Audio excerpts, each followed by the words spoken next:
Bonjour à tous et bienvenue pour votre petit JT du Geek, toujours en mode électrique. Si vous êtes passionné comme moi, par les véhicules électriques chinois, et que vous souhaitez rester informé sur les dernières nouveautés, pensez à vous abonner, de cliquer sur la cloche pour ne rater aucune de nos nouvelles vidéos. Allez, on commence la première news avec la Langgang Lumin EV301, une mini révolution électrique, car oui, préparez-vous à être ébloui par la dernière création de Shanggang Auto, la Shanggang Lumin EV 301 km. Petite mais puissante, cette voiture électrique a tout pour plaire. Elle offre une autonomie impressionnante de 301 km et une recharge rapide qui vous permet de passer de 30 à 80% en seulement 35 minutes à température ambiante. Sous le capot, on retrouve un moteur de 35 kW, soit environ 47 chevaux, alimenté par une batterie robuste de 27,99 kWh. Et ce n'est pas tout. Son design compact est également un atout. 3,2 mètres de long par 1,7 m de large et 1,5 m de haut. À l'intérieur, la Shanggang n'a pas lésiné sur les équipements avec un écran tactile de 10,25 pouces, un volant à 3 branches et de nombreuses fonctionnalités connectées. Face au concurrent direct, le Wuling Hongguang Mini EV, la Shanggang Lumin se défend bien. Elle possède un moteur plus puissant et un design plus grand. Son prix à partir de 61 900 yuan, soit environ 8 000 € hors taxe en Chine. Et pour ceux qui veulent une recharge encore plus rapide à la maison, Shanggang propose une bande de recharge rapide de 3,5 kW pour environ 250 €. Pour savoir qu'on avait quand même testé la Ferry à 3,5 kW pour 100 balles. Mais bon, après, c'est pas un truc fixe. Deuxième news avec BYD qui électrise la Hongrie. Car oui, direction l'Europe, BYD, le géant chinois de Shenzhen, s'installe officiellement en Hongrie. Voilà.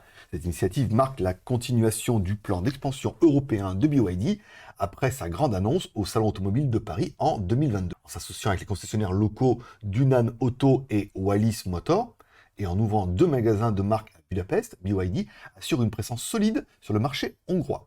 Mais que propose exactement BYD et à ce nouveau client hongrois?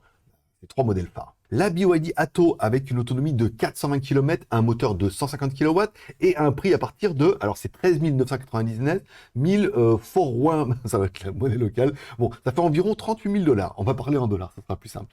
La BYD Dolphin offrant une autonomie de 427 km et un moteur de 70 kW à partir de 30 000 $. Et pour les amateurs de sportivité, la BYD Seal, rivale de la Tesla Model 3, qui vous offrira une expérience de conduite exceptionnelle avec une autonomie de 570 km et une accélération époustouflante avec un moteur de 390 kWh. Bon, on se rend compte que les prix, on est quasiment proche des prix Europe, ce qui paraît un peu évident. Et enfin, pour finir, la troisième news avec Shanggang qui s'implante en Thaïlande, ou plutôt qui va faire assembler ses voitures en Thaïlande. On avait déjà parlé de Neta, on a également parlé de BYD, comme quoi c'est un nouveau vivier. Voilà, c'est officiel, Shanggang a signé un accord pour construire une usine de production de véhicules électriques en Thaïlande, avec un investissement colossal de 240 millions de $. Cette usine aura une capacité de 100 000 unités pour sa première phase, mais ce n'est pas tout. La Thaïlande ne sera pas le seul marché cible. Les VE produits ici seront exportés vers l'Australie, la Nouvelle-Zélande, le Royaume-Uni et l'Afrique du Sud. Je vous rappelle qu'en Thaïlande, on roule à gauche, donc le volant est à droite. Donc souvent, les fabricants font fabriquer leur voiture ici pour les marchés, ou dans ce cas, on roule de l'autre côté, notamment Hong Kong, Nouvelle-Zélande, Australie, Royaume-Uni et Afrique du Sud. Et je crois même qu'en Inde, mais je crois qu'ils ont leurs propres usines là-bas. Voilà. Donc c'est un grand projet d'expansion mondiale visant plus de 10 milliards de dollars d'investissement d'ici 2030 pour l'extension de la marque. La petite question du jour, laquelle des voitures électriques présentées aujourd'hui vous attire le plus? Moi personnellement, je trouve que la petite, que pour le prix, pour 8000 balles, hors taxe, encore une fois, 300 km et tout, ça peut faire le taf. Allez, n'oubliez pas de mettre votre réponse dans les commentaires, de mettre un petit like ou un dislike en dessous de ces vidéos, de vous abonner si ce n'est pas encore fait. Pour toutes les news, n'hésitez pas à vous abonner à JT Geek le blog, vous retrouvez les articles complets sur jtgeek.com et un petit résumé sur legeek.tv. Moi je donne rendez-vous demain pour votre prochain JT du Geek, oui, toujours en mode électrique.